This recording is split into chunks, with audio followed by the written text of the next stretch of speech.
Welcome to another edition of Anglican Unscripted, the one where we sit down at 8 a.m. and record Morning in America. I'm Kevin Carlson. And I'm George Conger, and today's January 20th, 2016.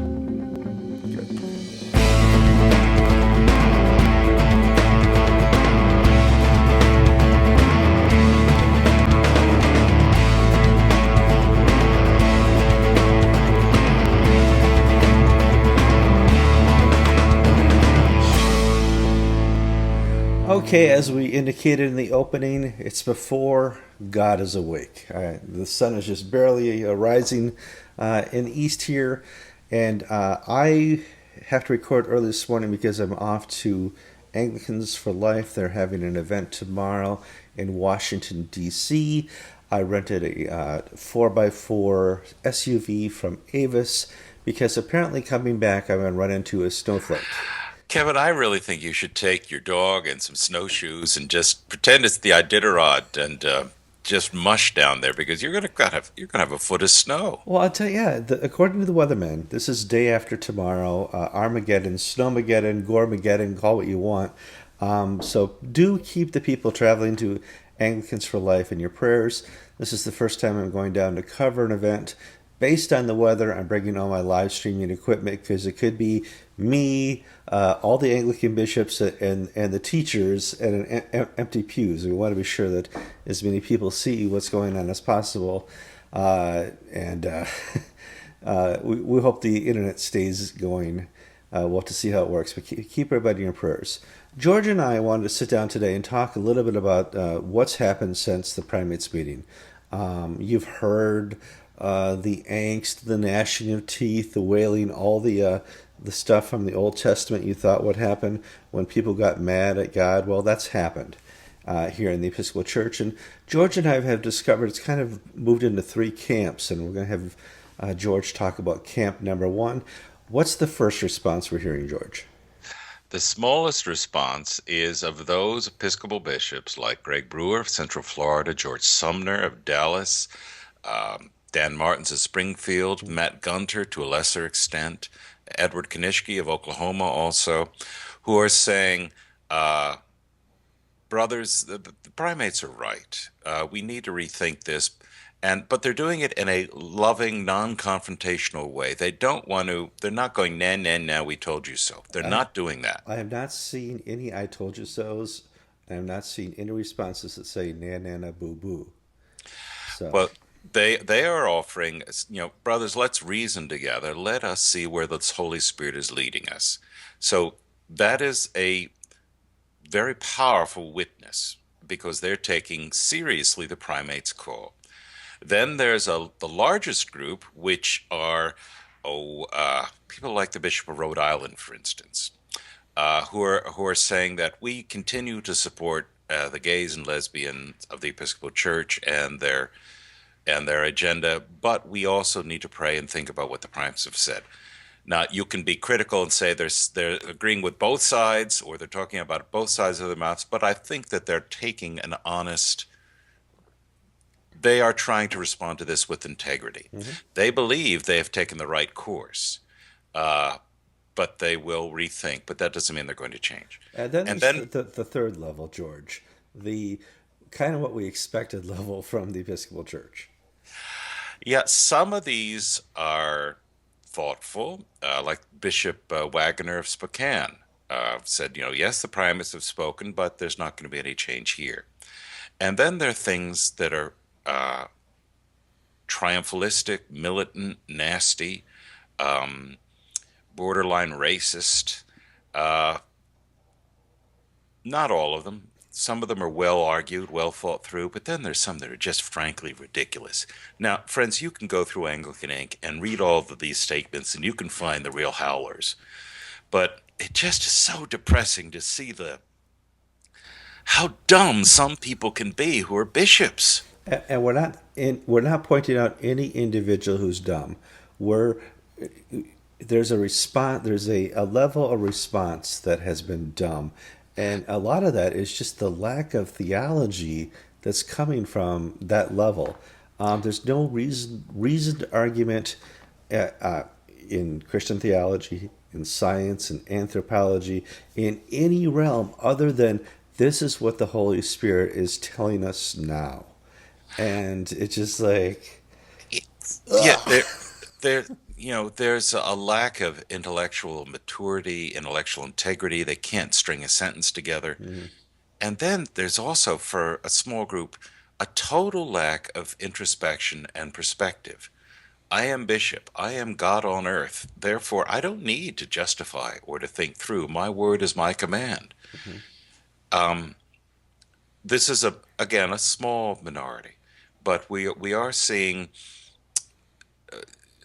Well, Gay Jennings, president of the House of Deputies, One of the put out first some one of the one first of the first responses. responses, put out something that I would basically call petulant.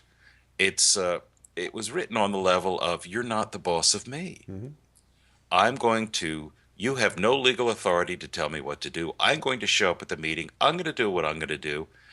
And it's difficult to see this from a Christian leader of whatever stripe you may call it. It just is embarrassing. It's not.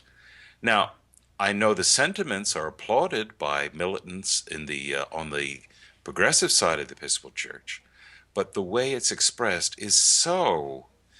Uh, I'll just say the word silly Look, and leave yeah, it at that. that's we'll leave it at that. That's a good thing. Now that expression, you're not the boss of me now. We've heard that before in different levels with the Archbishop of Canterbury saying that early on, well, we'll have some type of depot or we'll have a panel reference. And back then they would say, well, you're not the boss of me. Any panel reference won't have an effect here in America. Then there's the primates meetings and stuff like that, where they would issue a communique and that you're not the boss of me thing would happen. But I remember distinctly a windy weekend we got to spend down in Kingston, Jamaica, at AC. Anglican Consultative Sorry, Council.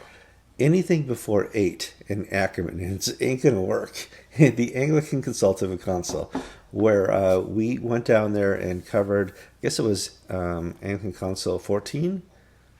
Don't Uh, remember the I don't number, remember but the number both. they all Well, run together after a okay, while. I was not going to go, but as it's beginning, a few days before it starts, the Nigerians said we want to have Phil Ashley, who's one of our priests, Ugandans. coffee. It's not 8 o'clock yet. Not everything's going to be 100% correctly. Uganda said, listen, Phil Ashley's one of our priests. He's well educated, and he is. We would like him to be our representative at the ACC. And lo and behold, the ACC used the "You're not the boss of me" line and said he can't be seated, mostly because of Catherine Jefferts Schori, George. Well, what happened? And I would ask Gay Jennings to keep this in mind. Mm-hmm. Phil Ashe, a former Episcopal priest who had been received into the Church of Uganda, was appointed an ACC delegate by the Church of Uganda. And the standing committee of the ACC, Catherine Jefferts Schori was on it at the time, refused to seat him. They said that we interpret the rules and we find that, in our view, that you're not a valid member of the this meeting. You must leave. Even though he was lawfully and duly appointed by the Church of Uganda, the Church of Uganda followed all the rules. ACC Standing Committee said, no, we are not going to allow you to be seated. At the time, I went to Kenneth Kieran, Secretary General of the ACC, and said, look, I remember in 1999 at the Dundee ACC meeting, which I went to. At the time, Mark Dyer was the Episcopal Church's Episcopal representative. Big churches get a bishop, a clergyman, and a layperson as representatives. And Mark Dyer was the bishop representative.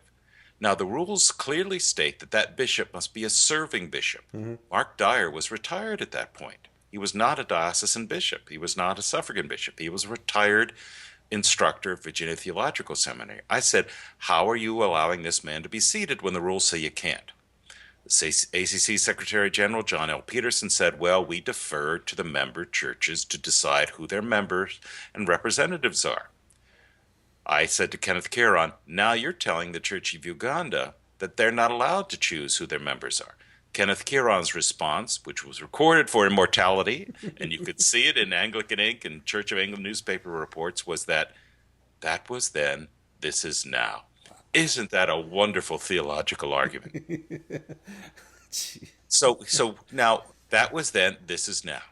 Next ACC meetings in April in Lusaka, the announcement of the new members of the Primate Standing Committee have come out, and the facts are that the ACC Standing Committee, under the leadership of Justin Welby and Josiah Wadiwa Ferone, has the votes to say, no, we're not going to seat the Episcopal Church. So if you want to play the you're not the boss of me and do the legalism business, remember Phil Ashey. Yes. What goes around comes around. And folks, the Ugandans remember this too. Yes, they do.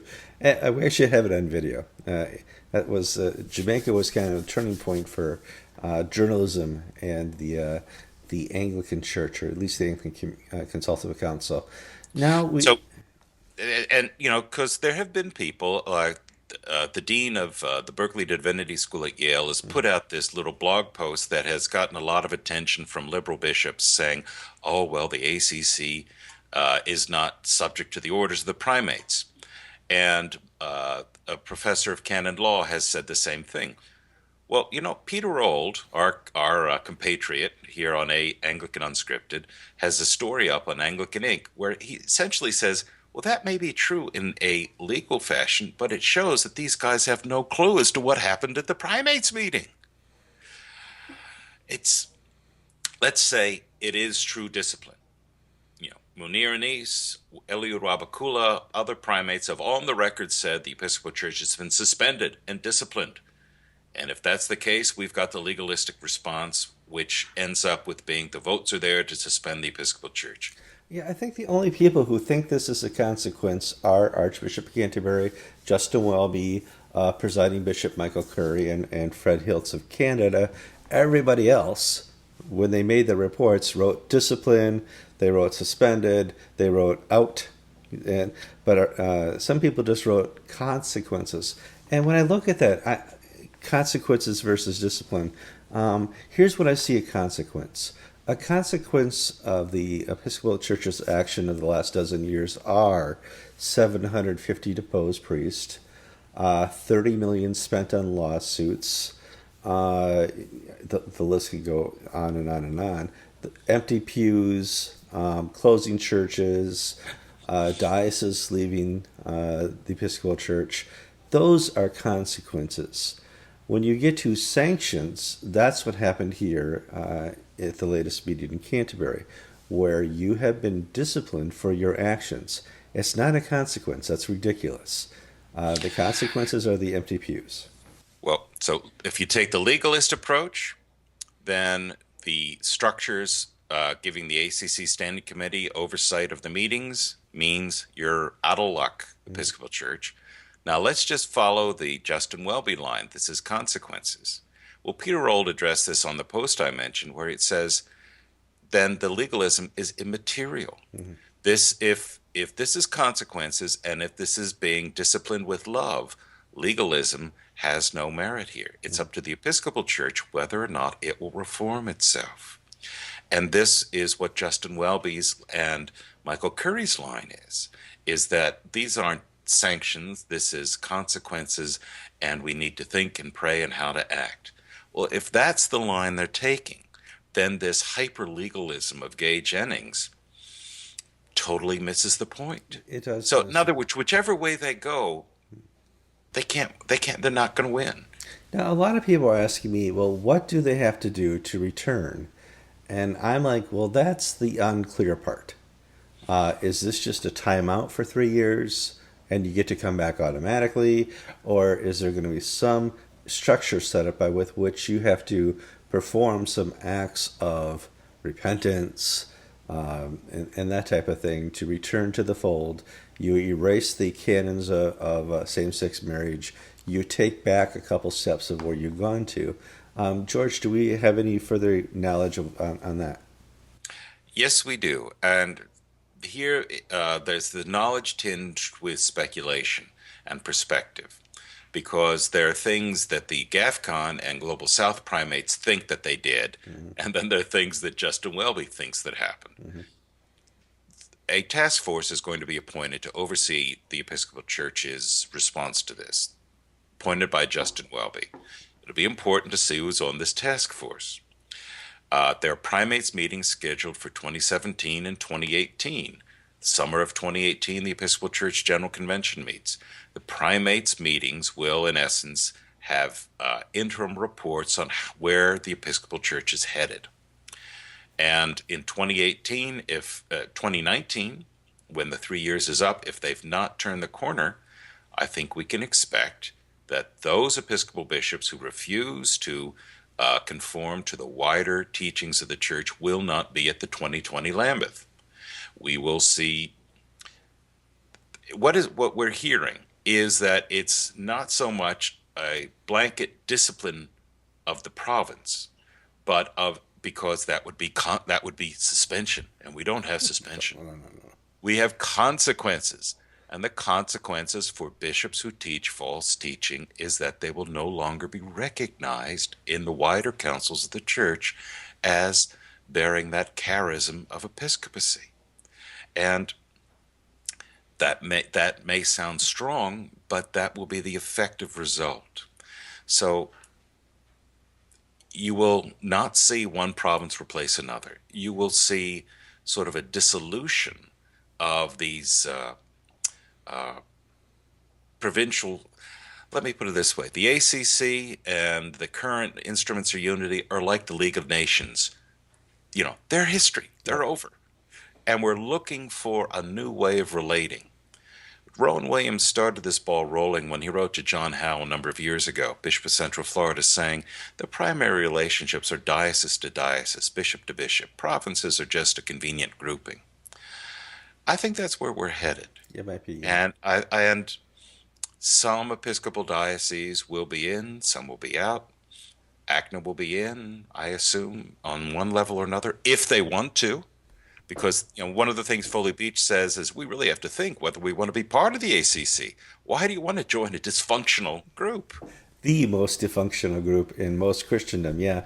And that is interesting. I mean, I've had off the record conversations with people in the Anglican Church of North America, and a lot of them says, well, at this current point, our ultimate goal is not to be recognized by the Archbishop of Canterbury, because do we really want to be recognized by the Archbishop of Canterbury? Is that a step up with all the work we've been doing around the world? And so, we're going to have to see what happens there.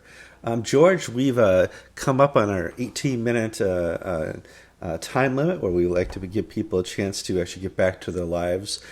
George has been posting things left and right on Anglican Inc. We've had a wonderful week. We're going to probably end the month with a 250,000 visitors. Good job, George, for all your hard work. And we will keep you posted as this story grows. I'm Kevin Paul.